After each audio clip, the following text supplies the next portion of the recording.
بسم اللہ الرحمن الرحیم۔ محترم ناظرین، السلام علیکم ورحمۃ اللہ وبرکاتہ۔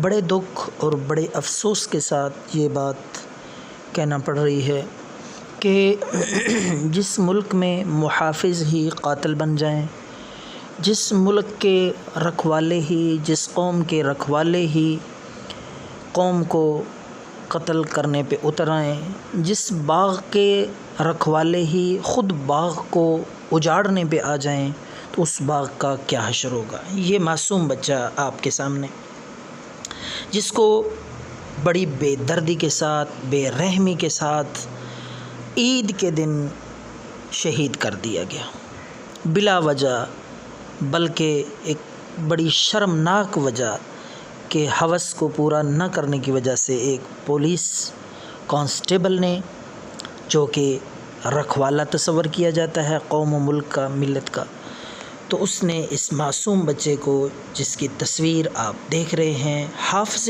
قرآن بچے کو بے رحمی کے ساتھ، بڑی بے دردی کے ساتھ گولی مار کے شہید کر دیا۔ کیا کہا جائے اس قتل پہ؟ خود ہی مخبر، خود ہی قاتل، خود ہی منصف ٹھہرے، تو کس کو اس قتل کا ذمہ دار ٹھہرایا جائے؟ بہت افسوسناک ہے۔ اللہ سب کی حفاظت فرمائے۔ اللہ حافظ۔